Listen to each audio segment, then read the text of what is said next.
அன்பு தமிழ் நெஞ்சங்களுக்கு ஐங்கரனின் வணக்கங்கள். ஏசியை இப்படி ஆஃப் பண்ணுறீங்களா? அப்போ கண்டிப்பாக கரண்ட் பில் எகிரும். இனிமே இந்த தப்பை பண்ணாதீங்க.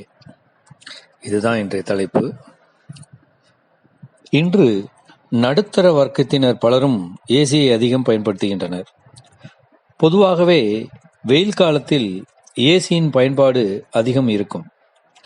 இதனால் மின்சார கட்டணமும் அதிகமாக வரும். கோடை வெயில் நாளுக்கு நாள் கொளுத்து வருகிறது.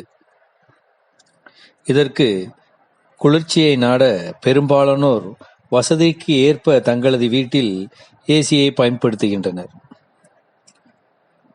இன்று நடுத்தர வர்க்கத்தினர் பலரும் ஏசியை அதிகம் பயன்படுத்துகின்றனர். ஆனால் அவர்களுக்கு பெரும் சவாலாக உள்ளது மின்சார கட்டணம்தான். மாதம் ஆனால் மின்சார கட்டணம்தான் பல குடும்பங்களின் நடுங்கச் செய்யும்.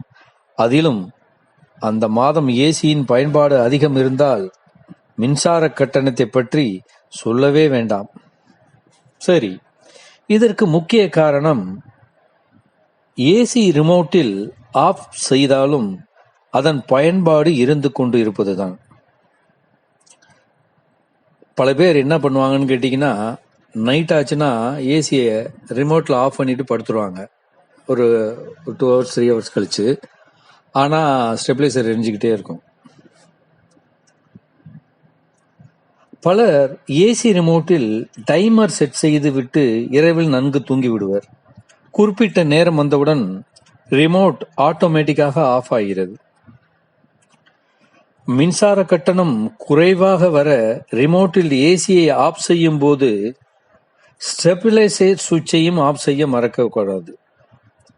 ஏசியை வெறுமனே ரிமோட் கண்ட்ரோலில் மட்டும் ஆஃப் செய்யாமல் ஸ்டெபிலைசரின் சுவிட்சையும் ஆஃப் செய்தால்தான் மின்சாரம் கட்டணத்தை சுலபமாக சேமிக்க முடியும்.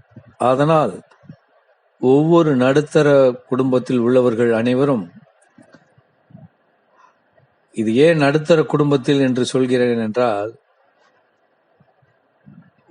பெரிய பணக்கார குடும்பத்தில் உள்ளவர்களுக்கு இந்த கட்டணம் அவர்களுக்கு பெரிதாக தெரியாது. ஏனென்றால் அதற்கான வருமானம் இருக்கும், அவங்க அப்படியே பழகி வந்திருப்பார்கள். நடுத்தர வர்க்கத்தினர் இரவு தூங்குவதற்கு மட்டும்தான் அந்த ஏசியை உபயோகப்படுத்துவார்கள். அந்த இரவு நேர தூக்கம் நன்கு ஆழ்ந்த தூக்கமாக இருக்க வேண்டும் என்றுதான் ஏசியை எல்லாரும் இப்பொழுது வாங்கி பயன்படுத்துகிறார்கள். அவர்களுக்கு இந்த தவறு தெரியாமல் போய்விடுகிறது. சில பேர் இரவு முழுதும் ஏசி போட்டு படுத்திருந்து விடியற்காலை ஆஃப் செய்கிறவர்கள் இருக்கிறார்கள். சில பேர் டைம் செட் பண்ணிட்டு படுக்கிறவர்கள் இருக்கிறார்கள். சில பேர் முழிப்பு தட்டியவுடன் எழுந்து ஆஃப் பண்ணக்கூடிய இருக்கிறார்கள். ஆனால் இப்படி செய்யக்கூடிய எந்த தரப்பினருமே ஏசி ரிமோட்டில் தான் ஆஃப் பண்றார்களே தவிர அந்த ஸ்டெபிலைசர் சுவிட்சை ஆஃப் செய்வது கிடையாது. அப்படி ஆஃப் செய்யாமல் விடுவதனால் ஸ்டெபிலைசர் ஆன் கண்டிஷன்லேயே இருக்கும் பொழுது கரண்ட் பில் அதிகமாகத்தான் வரும். ஆகவே அனைவரும் இனிமேல் ஏசி ஆஃப் பண்ணும்போது ஸ்டெபிலைசர் சுவிட்சையும் ஆஃப் பண்ணுங்கள். அப்பொழுதுதான் உங்கள் மின் கட்டணத்தை சேமிக்க முடியும். நன்றி. இதுபோல் இன்னும் பல தகவலுடன் அடுத்த பதிவில் உங்களை சந்திக்கிறேன்.